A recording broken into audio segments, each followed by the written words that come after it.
Hi everybody, my name is Sven, and first of all, I'm not a drummer, not at all.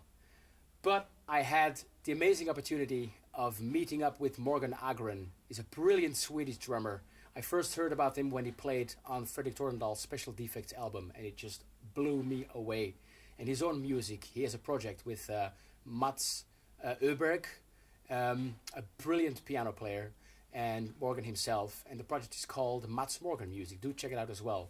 Now, he did a masterclass in London a couple of months ago, and I was lucky enough to be invited to the masterclass for Drummer Magazine, and I wrote a little column about the masterclass, and I transcribed one of the exercises that Morgan Agren showed us, which I thought is he's got an amazing view on creativity. I mean, he's an incredible technical drummer, but how he comes up with his rhythms, with his patterns that he seems to superimpose over a 4/4, syncopated patterns, is just amazing. And he showed us this one little pattern that I transcribed, and you'll find on the PDF sheet on the website here a little transcription. I don't know if you're a drummer or you can bash a little bit on drum kit, but it's cool to just look at it and see what's going on and try to understand that there's a really easy way to make incredibly complicated stuff that sounds just brilliant. So let me show you what he showed us. Basically, he had a rhythm in 7/8, so 1 2 3 4 5 6 7, 1 2 3 4 5 6 7.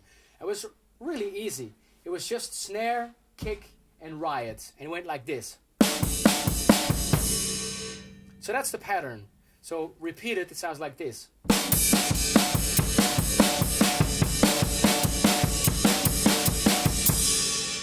Really straightforward and easy. And then he said, well, what if I vary my left hand?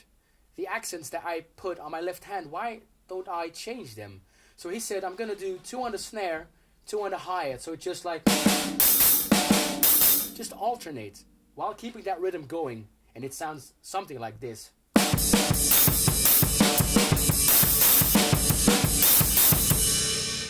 That's already fun. Then he said, well, I can do 4s like that.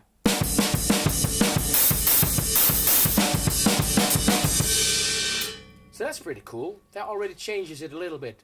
And then he says, well, I can vary my right hand as well. I don't know if you can see it here. Maybe I'll go back a little bit.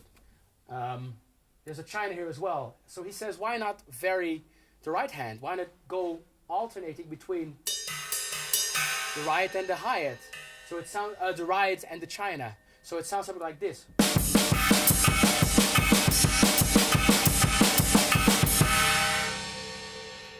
That's really cool. And it's all pretty straightforward. If I can do it, come on, you know.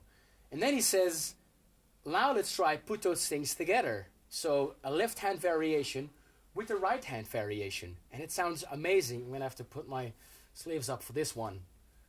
See if I can do it. And that should something like this. Should sound something like this. So I'm going to go 4 on the left hand and 2, well, just alternating between the right and the China on the right hand. And it should sound something like this.